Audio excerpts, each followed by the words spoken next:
The first time it happens, you almost miss it entirely. It's a Thursday, an ordinary one, nothing special about the light. Your phone bill clears at 6 in the morning, the same $40-something it always is, except this month you didn't pay it. Something you own did. A small deposit had landed in your account 2 days earlier, from a pile of money you built one boring paycheck at a time, and it quietly covered the phone in your hand before you'd even opened your eyes. You stand in the kitchen holding that phone, and for a second, the whole thing feels almost absurd. It's $40. It's a phone bill. You've paid 1,000 of them without blinking. But this one is different. And you know it's standing there, because it's the first time in your life that money worked, while you slept and you didn't. So here's the question worth the next few minutes of your morning. How high does that pile have to climb before it stops covering your phone bill and starts quietly paying for your entire life? We're going to climb it together, one level at a time, from $10,000 all the way up to $2 million. At each step, you'll see exactly what the dividends buy back, in real numbers, on real bills. Your phone, your groceries, your rent. And somewhere near the top, the only thing money was ever really for in the first place. None of this is financial advice. It's just the math, told straight, the way somebody should have shown you years ago. The rules of the climb. So let's set the rules once, and honestly. Say your money sits in a solid, diversified dividend portfolio, paying roughly 4% a year. That's a bit more than the broad market hands out on its own, and it comes with trade-offs we'll run into on the way up. Roughly, in most years, 4% means every $100,000 you invest pays you about $4,000 a year in cash you never had to clock in for. That's the engine. It's slow, it's boring, and it's almost unstoppable once it's actually running. Hold that number in your head. Now we start climbing. Level 1, $10,000. At 4%, that's $400 a year, about $33 a month. It doesn't sound like much, and it isn't. It's a phone bill. Maybe a phone bill, and one streaming service you keep forgetting you're even paying for. But watch what actually happened here, because it matters far more than the number. You crossed a line most people never cross in their whole lives. For the first time, a piece of your existence is being covered by something other than your own two hands. $33 of you doesn't have to show up for work anymore. The number is tiny. The direction is everything. And here's the part that stings a little. Most people never build even this first $10,000. Not because they can't, but because $33 a month feels too small to bother chasing. So they wait for a windfall that never arrives, and the pile stays flat at zero for years. I've watched people quit at 2,000, at 5,000, right before the boring part slowly turns into the beautiful part, because the early numbers whisper that none of this is working. It is working. It's just quiet about it. That's what the pile just bought back. Not your freedom, your phone bill. Start there anyway, and whatever you do, don't quit at 5,000. Level 2, 50,000. Now the dividends throw off about 2,000 a year, call it $167 a month. And this is where it stops being theoretical and starts being something you can feel in your chest. That's the groceries. Not all of them, but a real Sunday cart. The kind you used to run quiet math over in the checkout line while the person behind you sighed. So picture standing in that exact line now, watching the total climb past $140 and feeling absolutely nothing. No flinch, no little calculation.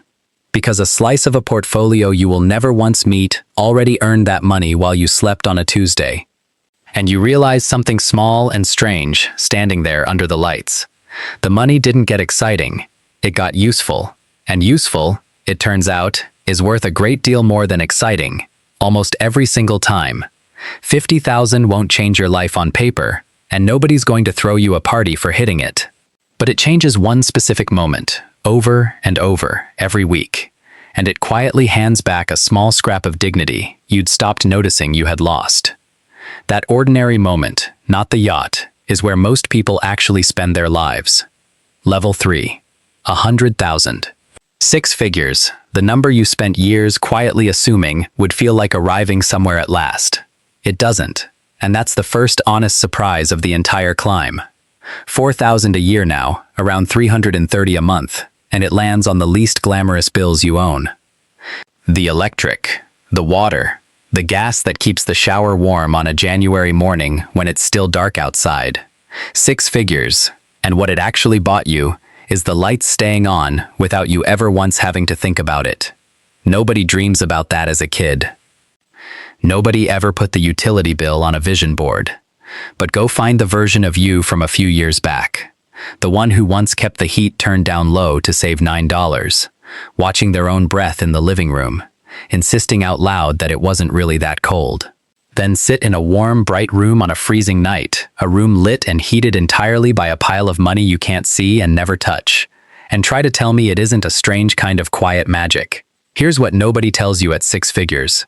It doesn't feel like wealth at all. It feels like the disappearance of a low, steady worry you'd carried so long you had mistaken it for the ordinary sound your own life made. That's what the pile just bought back. The hum, gone. Between the levels. Now let me stop the counting for a moment, because there's a question hiding in the gap between every level, and almost nobody bothers to answer it out loud. How do you actually get from one rung to the next? Not by luck, and not by finding the one perfect stock nobody else noticed. You get there by doing the single least dramatic thing in all of personal finance. You reinvest.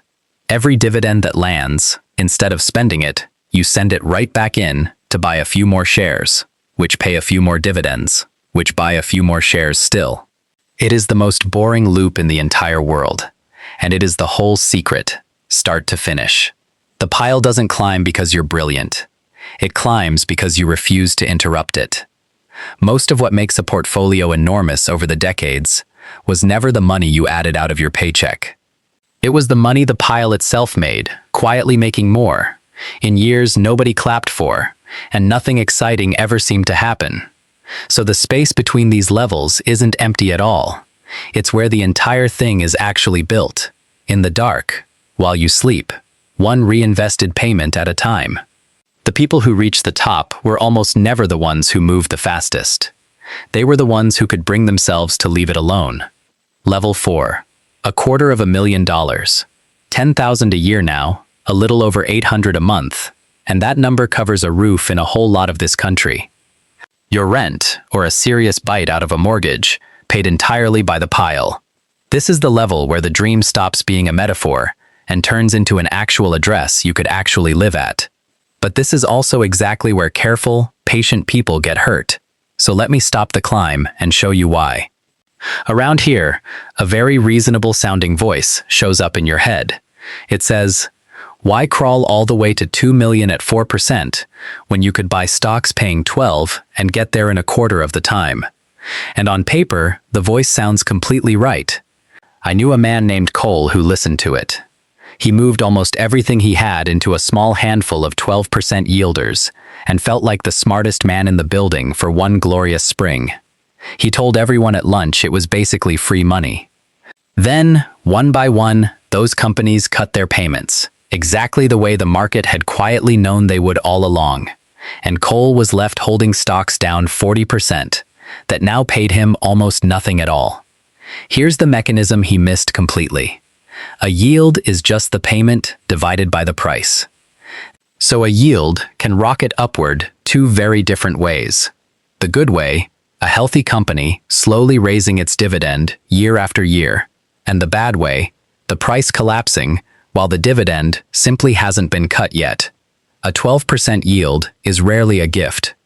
It's usually the sound of a company falling, dressed up to look like income. Cole reached for the rent and caught a loss instead. The boring 4% that keeps quietly showing up, month after month, will outlast the shiny 12 that can't, in most years, and it isn't remotely close. Level 5. $500,000. 20,000 a year, and here the climb changes character completely. Because 20,000 a year of income you didn't work a single hour for doesn't just quietly pay your bills anymore. It buys you one word. It buys you the word no. No to the overtime you used to take because you were quietly scared not to. No to the boss who always assumed your yes. Because for 15 straight years, Yes was the only answer you could actually afford to give. Let me show you what that looks like in real life, because it's smaller and bigger than you think.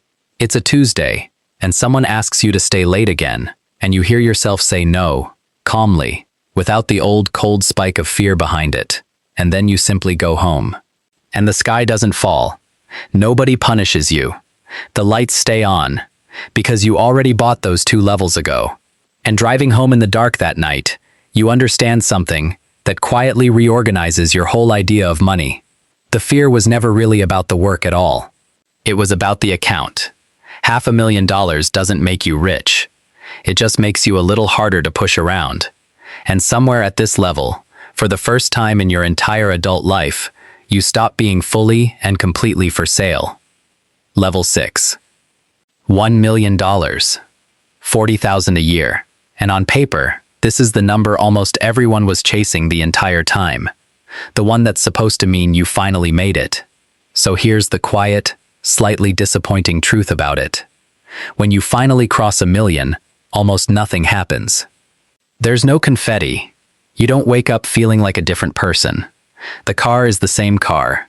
The apartment is the same apartment. The coffee tastes exactly the way it did back at 100 grand. What actually changed is invisible and completely enormous. You could stop. Not that you will, not that you even should, but the option is suddenly real, sitting right there in the room like a door that used to be painted on the wall and is now, somehow, one you could actually walk through. Some people open it. Some people just sleep a little deeper every night knowing it's finally there. But watch yourself very carefully up here, because there's a trap waiting at the top too.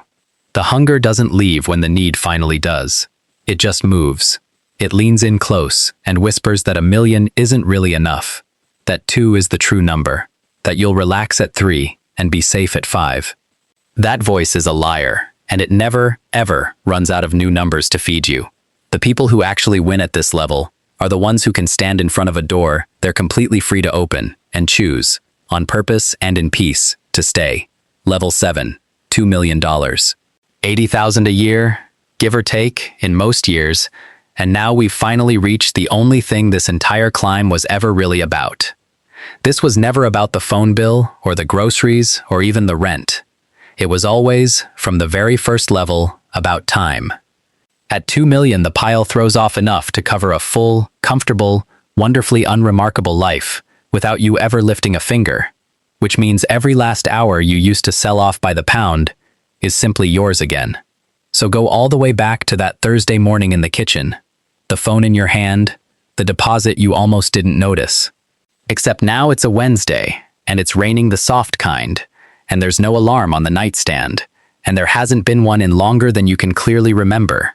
You make the coffee, you stand at the window, and you watch the street slowly fill with people who are late for something, the way you used to be late, every single morning, for most of your life. The whole climb, 10,000 to 2 million, was really just you, slowly buying back your own mornings, one small bill at a time, until at last there were none left to buy. That's what the pile just bought back. In the end, the only thing that was ever actually worth owning. The time to stand still and watch the rain. So here's where we leave it. Somewhere right now, someone is sitting at a kitchen table at 11 o'clock at night, phone in hand, staring at an app that says a few $100s invested, maybe a couple thousand on a good month. It feels small. It feels late.